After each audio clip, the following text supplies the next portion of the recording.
my trust, my faith in God is temporary. મને ઈશ્વરમાં કાયમી શ્રદ્ધા નથી. મને ઈશ્વરનો ભરોસો જ નથી, એનો વિશ્વાસ જ નથી. આપણે તો ખાલી બોલીએ છીએ ટ્રસ્ટ ઇન ગોડ. આ બધું પેલા મુલ્લા મહંતોએ, સાધુ સંતોએ, થોડાક શાસ્ત્રોએ આપણને કહ્યું ને. એટલે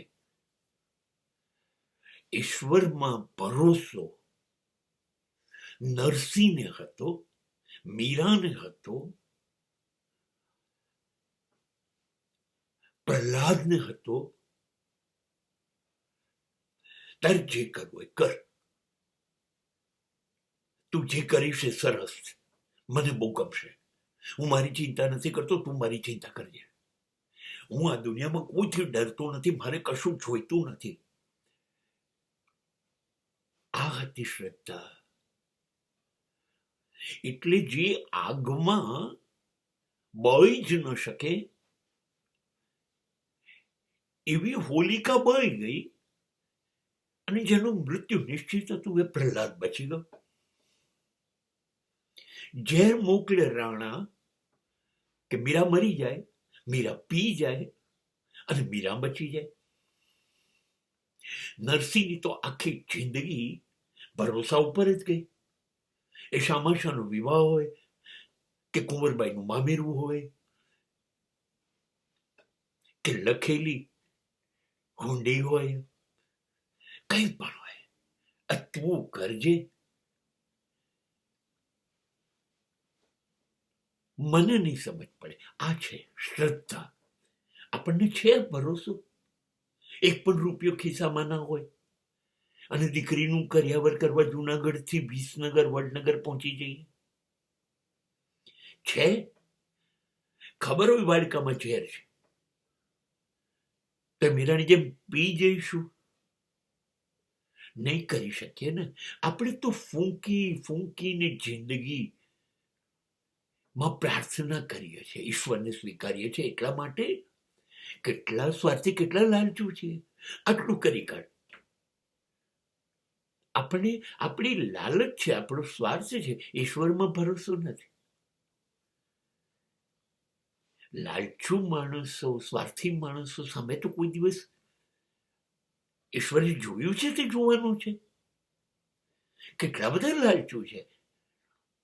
એક ચૂંદડી, એક નાળિયેર, એક સાકરિયાનો પ્રસાદ, એક ડાકોરની યાત્રા, એક અંબાજીની યાત્રા, એક નાનકડો હવન હોમ પેલા પંડિતો અગડમ બગડમ કરીને કરે, એક સત્યનારાયણની કથા, એક બહુચર માનો આનંદનો ગરબો, થોડાક ભજનો, થોડાક ઉપવાસ. એટલે શું? ખરીદી લીધો ઈશ્વરને તમે, જેને બ્રહ્માંડને બનાવ્યું છે. તમે કહો તો તમારી નોકરી ધંધો વિકસે. તમે કહો તો તમારા અને તમારા બાળકોના લગ્ન, જિંદગી બધું અદભુત થાય. એવું કરે, કરવાનું જ ના કેમ કરે? તો મને તારામાં વિશ્વાસ છે. ના કરે તો ના, ભગવાનમાં વિશ્વાસ નથી. ભગવાન બદલી નાખીએ. અંબાજીના બદલે મહાકાલી તરફ જતા રહીએ, પાવાગઢના બદલે ચોટીલા જતા થઈ જઈએ,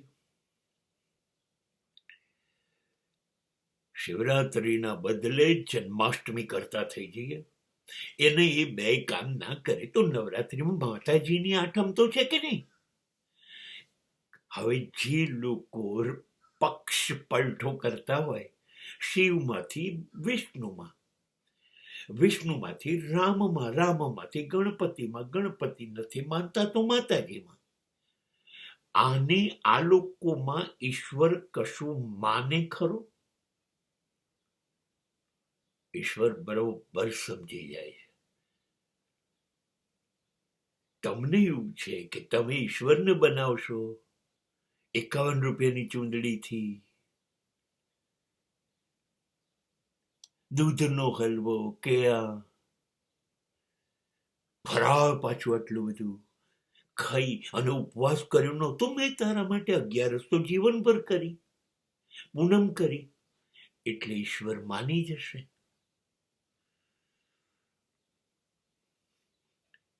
મેં કવિ ની લીટી વાંચી હતી, હે ઈશ્વર તારા બનાવેલા તુજને બનાવે છે.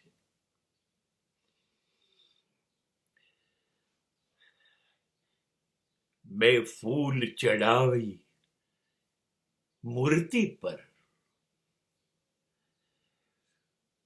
તું નહીં પહોંચે ઈશ્વર સુધી. ઈશ્વર સુધી, કૃષ્ણ સુધી પહોંચવું છે તો થાવું પડે મીરા, થાવું પડે નરસિંહ, થાવું પડે સુદામો, ત્યારે પહોંચાય. ઈશ્વર નથી પડ્યો રસ્તામાં, એમ નહીં મળે સસ્તામાં. એક વસ્તુ પાક્કી યાદ રાખો, આપણે તો કેટલા નાના માણસ, તો પણ આપણા સંતાનને શું જોઈએ છે, એના માટે સારું શું છે, ખરાબ શું છે, એ નક્કી આપણે કરીએ છીએ કે નથી કરતા. અને એ પ્રમાણે જ આપણે સંતાનોને વસ્તુ આપીએ છીએ અથવા નથી આપતા. આપણને સમજ પડે છે તો આપણે ઈશ્વરના સંતાન છીએ, તો એને સમજ નહીં પડે કે આપણા માટે શું સારું, ક્યારે આપવું જોઈએ, શું કામ આપવું જોઈએ. છોડો ને યાર, એની પર ભરોસો બંધ કરો, બિલકુલ ના કરો. એના કરતા બંધ જ કરી દો. જો આવો પાર્ટ ટાઈમ કામ કરે તો જ, નહીતર નહીં. એવો હોય એના કરતા ભરોસો જ નહીં કરો. જા યાર, તારી જોડે કોઈ સંબંધ જ નથી. એનાથી ઈશ્વરને ફેર પડશે? એ પાછું પોતાની જાતને પૂછી લેજો કે હું કહી દઉં કે હું તને માનતો જ નથી, તો ઈશ્વર તમારી સામે હાથ જોડીને ઉભો રહેશે? એવું ના કર યાર. મારી એક બ્લુ ટીક ઘટે, મારો એક ફોલોયર ઘટે, એક જણ મારી કોમેન્ટ ન કરે તો હું કરીશ શું? એવું કહેશે?